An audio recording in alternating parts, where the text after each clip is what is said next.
Здравствуйте, меня зовут Софья Бадура, и я хочу вам рассказать о моем проекте, тема которого формирование лексико-грамматических навыков посредством использования интернет-платформы Kahoot по английскому языку. Научный аппарат. Актуальность. Современный этап развития образования связан с широким использованием современных информационно-коммуникационных технологий, ИКТ, и возможностей. В последние годы все чаще поднимается вопрос о применении новых информационных технологий в школе, в том числе в процессе изучения иностранных языков.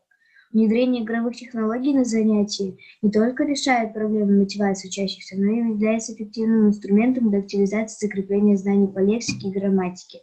Одним из примеров использования новых информационных технологий – это платформа Kahoot, применение которой помогает использовать электронные ресурсы для диагностики знаний учащихся на уроках английского языка в увлекательной форме. Kahoot – это совершенно новый сервис для создания онлайн-викторин, опросов, что очень сегодня актуально. Предмет исследования – влияние интернет-ресурса Kahoot на формирование учащихся грамматических навыков английского языка. Цель – формировать у школьников устойчивую мотивацию к изучению английского языка с помощью интернет-ресурса Kahoot.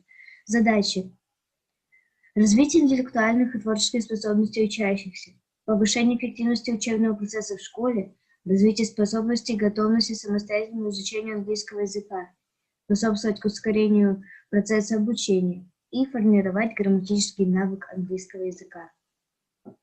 Описание исследований. Мной были составлены тесты на платформе Kahoot по разным темам для 6 классов.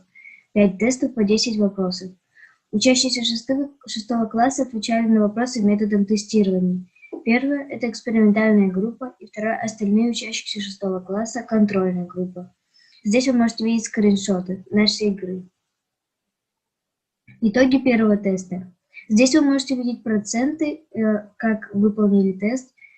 И вывод: первый тест группы прошли примерно одинаково, хотя экспериментально немного лучше.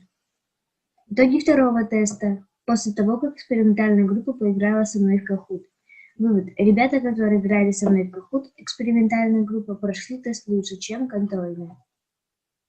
Итоги тестирования. Здесь вы можете видеть все тесты и все группы и их проценты. Вывод: участники экспериментальной группы написали тест лучше, так как играли в Kahoot. Вторая группа не занималась на этой платформе, поэтому ответили хуже. Kahoot делает урок английского языка более занимательным и интересным. Спасибо за внимание.